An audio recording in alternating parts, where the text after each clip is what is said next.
When someone says, I want to quit a habit,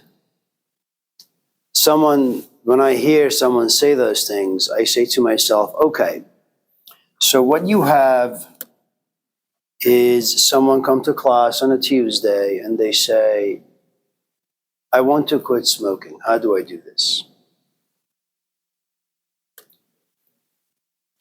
I take a look at them. I consider their age. I consider how they ask their question. And I say, okay, you're talking about a 22-year-old. Right? And the way this question sounds, it means they've been doing this for about 8 years. So this is a pretty ingrained habit. Then I say, okay, their question doesn't seem to be very casual. In other words, they're saying, without really saying it, I made a commitment to myself on Thursday not to smoke. I was able to go without smoking Friday, Saturday, Sunday I broke and I smoked. And I feel pretty crappy of having cheated on my commitment. It's like a marriage, in health or in sickness, I'll remain committed to my promise of never smoking. But you got sick in the sense that you got bored, you got depressed, you hung out with some lousy people, and then they inspired you, motivated you, encouraged you towards smoking, and you said yes. So you cheated. Okay. Then I say to myself, okay, when such a person asks a question, I hear a hint of sadness and disappointment and anger. It means to some extent that this person knows the complexities and difficulties and has some of the most necessary components to change. Sadness, disappointment, anger, despair, loneliness, all that.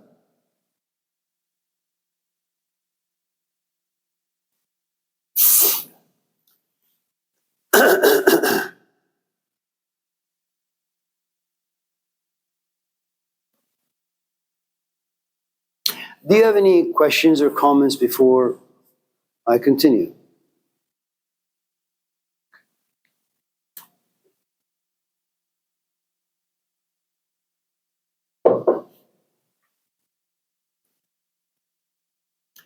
When someone doesn't come to this class,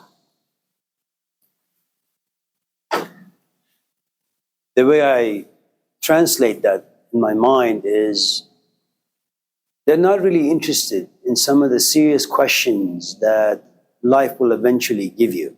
They're not there yet. They imagine that this is a philosophy class. They imagine that this is a class for 3 units. They imagine that this is a class where they can get an A, B, C, D, or an F. They imagine this to be academic. It's not. This is a class you just need because we talk about real stuff that are going to confront you later on in life, if not already.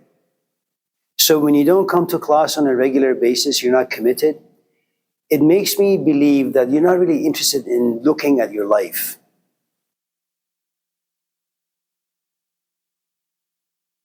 So when someone says, how can I pass the class? I say, you can pass it with a C. You're a failure in life, but you can get a C in this class. It doesn't mean much. Right?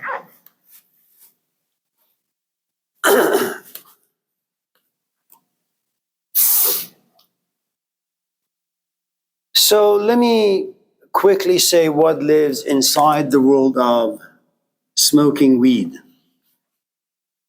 Okay? There is a very, very strong cultural component. Culture. The American culture defines smoking as something very casual. It defines it as your right. It's because you are independent. It's because you are free and you are entitled. You smoke also because It is how you define pleasure. Pleasure equals fun, equals relax.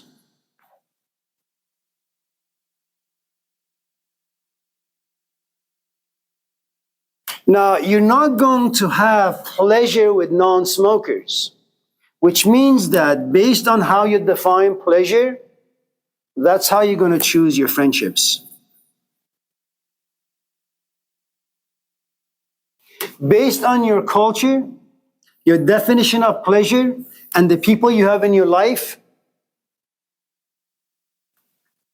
it gives me your ridiculous philosophy of life. I'm not dealing with you smoking weed or you watching porn. I'm dealing with you looking at life in a certain way.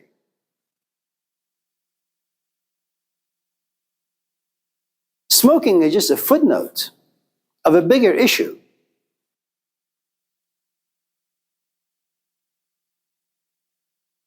So when you say, I want to quit a habit is an outcome of these three areas of life.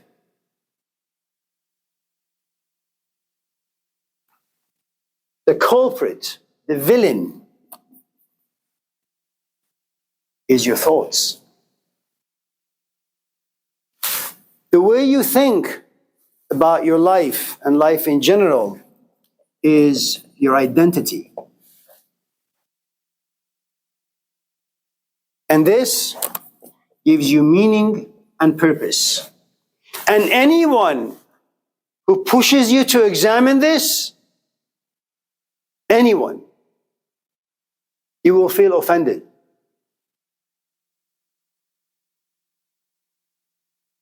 And then if it happened to be an academic environment, you have a couple of options. You'll drop the class, you'll come to class, no longer pay attention, or you file a complaint.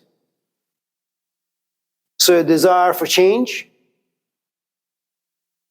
it won't go anywhere.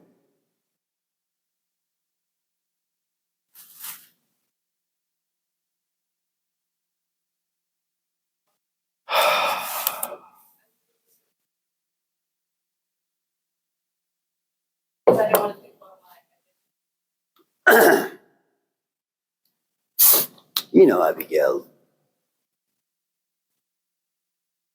I am like the Mike Tyson of philosophy. I'm heavyweight.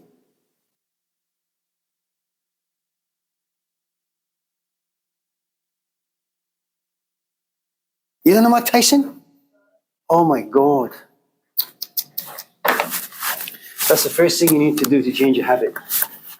Watch Mike Tyson fight. He's incredible. Okay.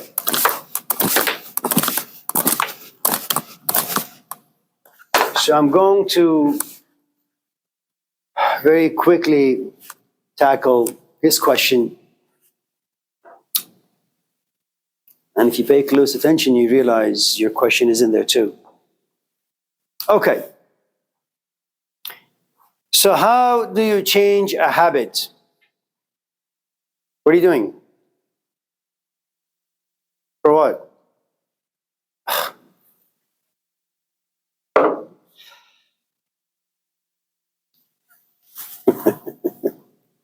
Christ.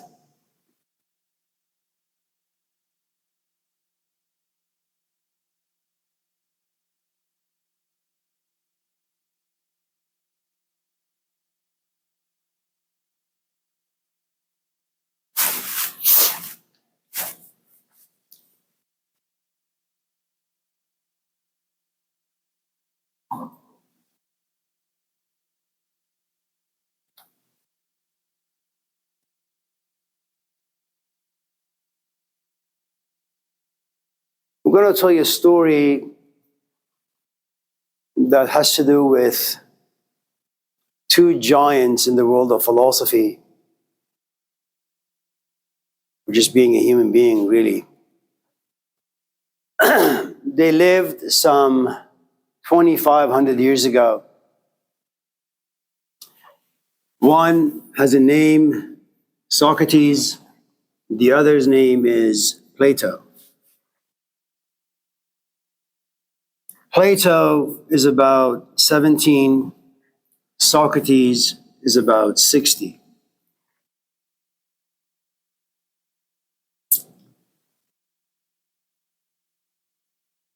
Let me give you the background for each of these people.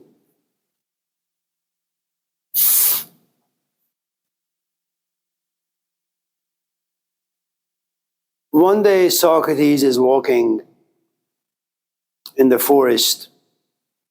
He's gone out for hiking. And he runs into this old woman who lives in this hut. Her name is, I don't know how you spell it, Diotima. And she looks at Socrates and says, "Oh, I've been waiting for you." Socrates says, "What do you mean? I've been waiting for you." Okay? He goes into this hut and she begins to train him. She only has one craft to give him.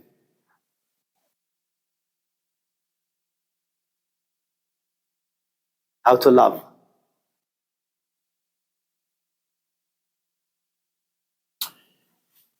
And she gives Socrates this thing called eudaimonia, the demon of happiness. You know how you go to Kaiser and they give you a shot, a booster shot? It combats, say, the virus.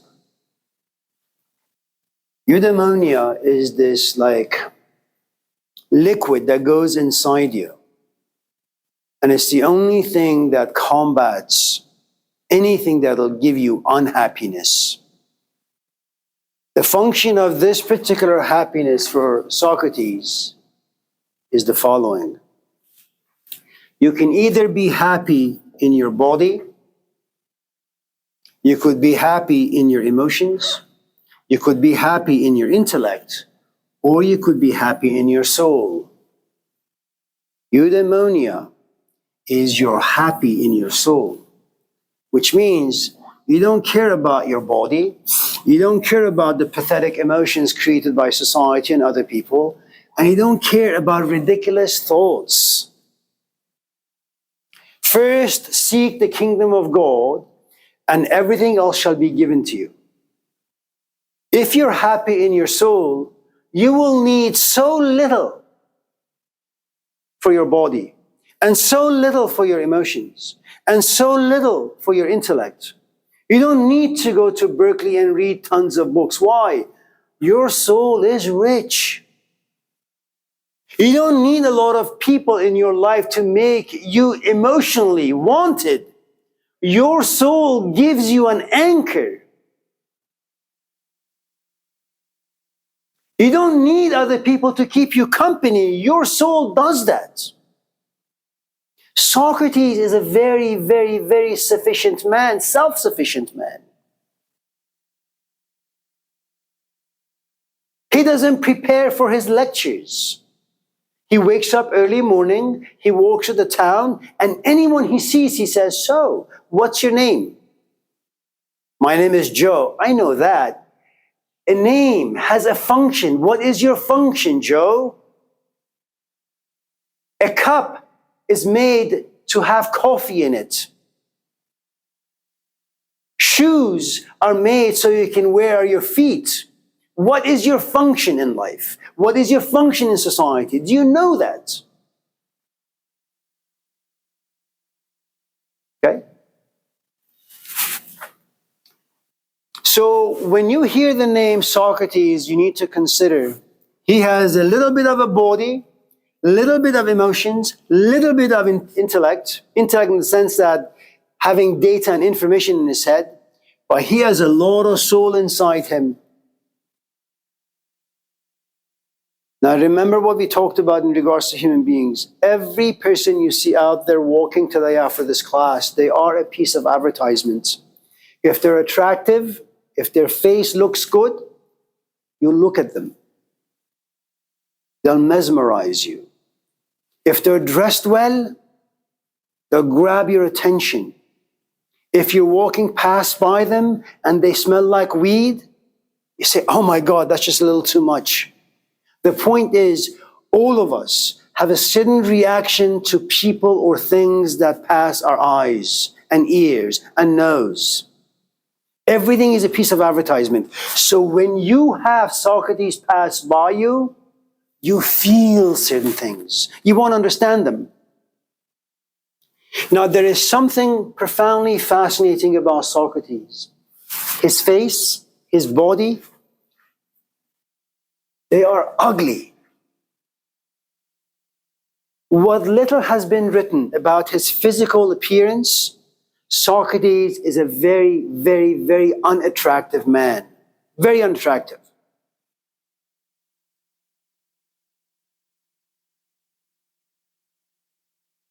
But here's what you need to understand.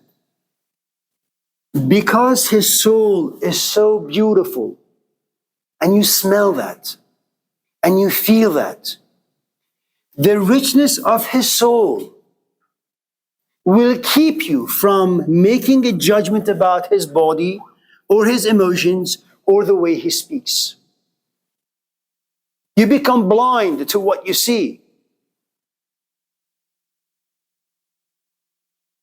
You know, I am 60. Sometimes I get these students, not any more because I'm a bit grouchy now as I'm aging. Sometimes they're 18, sometimes they're 19, and they email me or they slip me a note underneath my office door, and I open it and I read it, and it says something like, I think I'm falling in love with you. What you need to consider is this. How is it possible that an 18-year-old who has 60 years left to her life, that they need to find someone their own age, attractive, energetic, they fall for a 55, 56, 60-year-old man who can barely walk. Look at my face. I'm not a very attractive man. I have no hair. My beard is gray. And yet there is something about human organism that says, I know he's old. I know he's old enough to be my great, great, great, great grandfather. But yet there is something about him that's so attractive.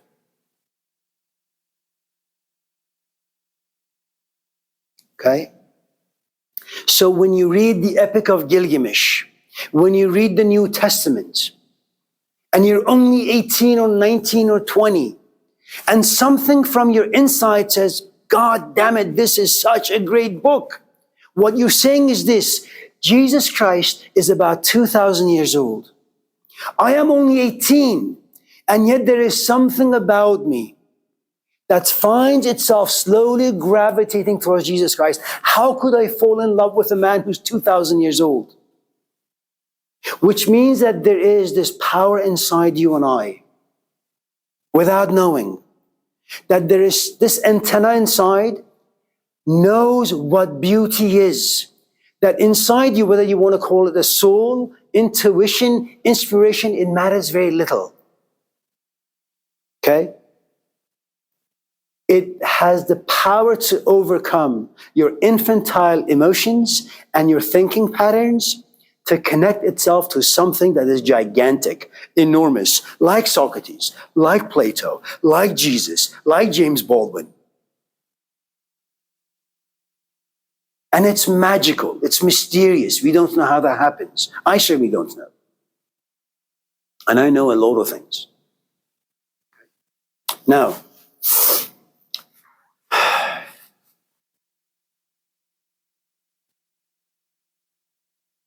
that's enough of a biography of Socrates. Now, let me go to Plato, because Plato has a certain lifestyle that creates certain habits for him. Plato has a mother who is very, very religious. Therefore, a good amount of bias. Has a father who's not only a politician, but he's also a lawyer.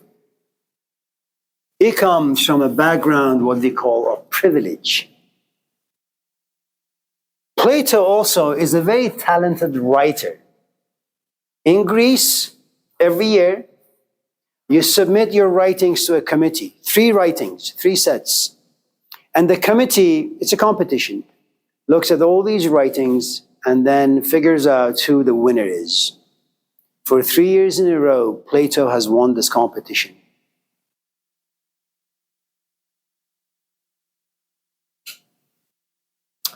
Go watch, say, boxers, because they're very flamboyant. Watch Floyd Mayweather, watch Mike Tyson, watch Muhammad Ali. They've been number 1 champions for a number of years. The moment they step into the ring, they're a little cocky. They have a very inflated sense of themselves. And that's what happens when you keep winning. Your ego gets really big. You think very highly of yourself. And that's Plato. He is 17, but his ego is huge. One day,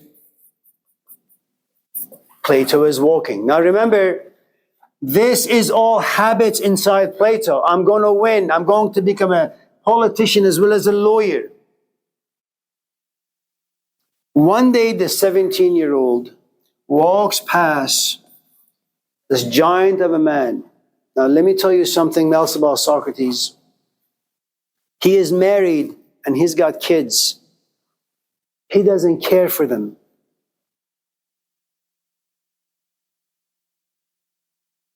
Why doesn't he care for them? This is what Socrates understands. Inside him lives wisdom. Wisdom is the product of the soul. The only thing that he cares about are people who have souls who are ready to get pregnant with wisdom. Socrates is around for one purpose: to find your soul and become very, very intimate with your soul, to get it pregnant, so little by little, he can inject wisdom into it. And by him injecting wisdom, I mean the following. He creates the environment for you where, if you are lucky, wisdom will simply descend into your soul. That's all any good teacher can do: create the right environment, physical, emotional, intellectual, so that you can feel something spiritual about yourself. That's the function of Socrates.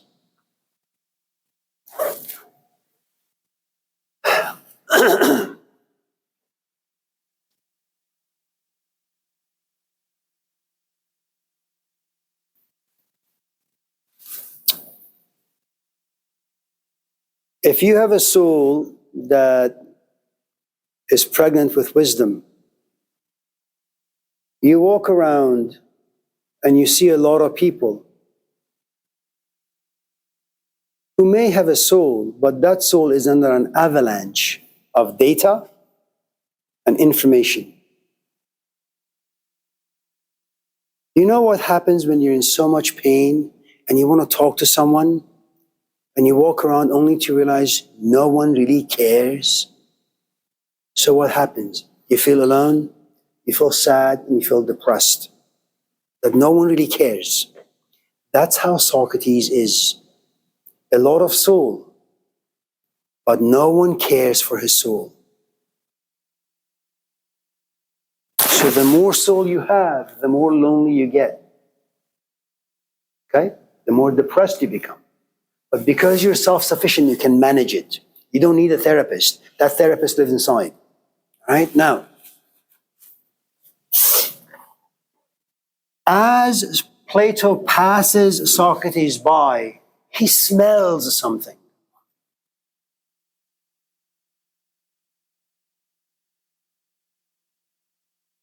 Socrates looks at him and he feels something. Plato looks at Socrates and he feels something. Imagine for a moment if Plato was in a really, really happy mood and passed Socrates. He would have never felt what lives inside Socrates.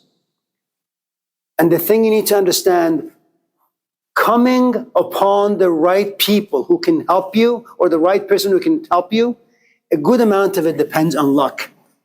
Are you in the right time? Are you in the right place? Are you in the right mood? Miss any of these components, and change may not come upon you. So a good amount of this is just magical. We don't know how it happens.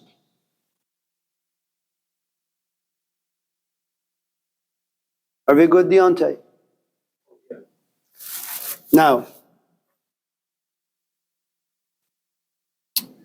Socrates looks at Plato and sees 3 plays that he is holding, that he has written. He says to him, "Where are you going?" And Plato says, "I'm going to this committee." For what? To give them the plays. For what? So they can read. I have won 3 competitions in a year in a row, 3 years in a row. I want to win another. And if Socrates was Jesus, he would say, what benefit is there for Plato to gain the whole world but lose his own soul? You have a great soul inside you, says Socrates to Plato. Why are you selling your soul so cheaply to a committee that doesn't really care, to a people who don't really care? Give me your soul, and I will give you ways to write that will make you immortal. See, when you write an essay, I read your essay and then I forget it. But should you get to a stage where you write through your soul, that piece of writing becomes immortal. It speaks to everyone, to all lands. You become like the Gospel of Luke. It becomes universal. All right? Now, there is a lot for Plato to consider. Is he telling me that I shouldn't submit these plays? I have sat down for 6 months, every single day for 5 hours, and wrote and wrote and wrote. And this guy is telling me, trash them. This is the first time that Plato has ran into this man named Socrates. How could you trust this man? Why should you believe him? Why should you follow him? Why should you do as he says? And yet there is another magical point here. Plato does exactly that. He takes his plays and trashes them.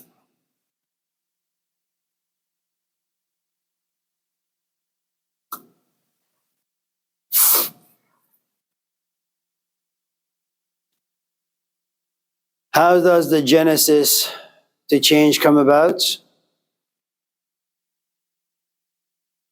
You better be lucky in meeting someone. That's the first thing. Anyone who desires to change.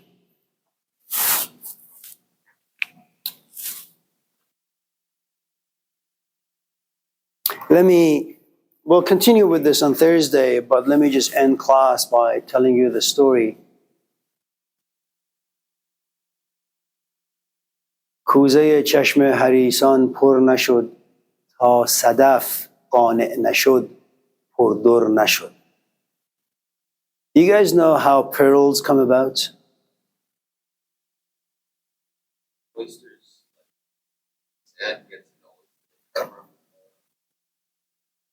So what you have is an oyster. It's either a tiny amount of air inside their mouth, or 1 grain of sand, not a lot, just 1. Oyster can have hundreds of grains of sand inside, but no, says no, I just need 1. Just 1. Oyster is not going to be greedy, just one. Once he has, or it has, that one grain of sand, closes the mouth and sits at the bottom of the ocean.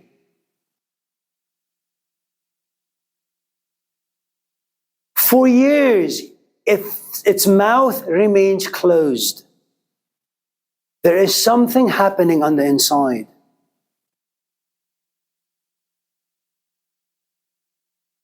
It never is going to open its mouth and reveal the gem it has on the inside.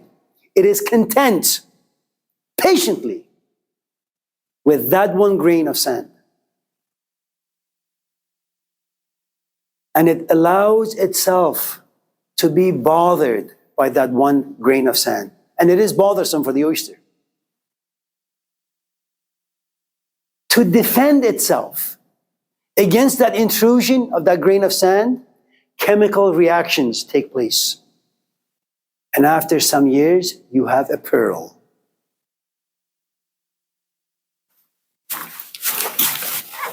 Plato opens his mouth, swallows in Socrates.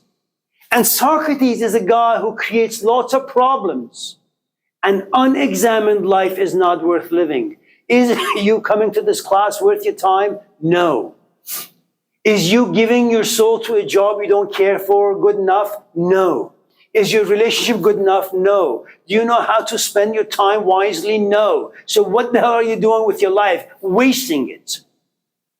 That's the product of examination. It doesn't take you to a good place. For the next 10 years, Socrates lives inside Plato. That's why Plato is a gem. That's why he's a pearl. So if you want to be good at one thing, monogamy, find something that's profoundly valuable. And you can't do this on your own. Socrates will find you. And if you happen to be in the right place, right time, now you have a relationship. When we come back on Tuesday or Thursday, I'll give you the steps as to how the relationship evolves. Remember, you will never be able to change on your own. It is impossible. It matters very little how much you desire and how intense your inspiration. It just won't work. Well, good. It's good to see all of you. It's been a happy class. Take care, people. Thank you. Thank you.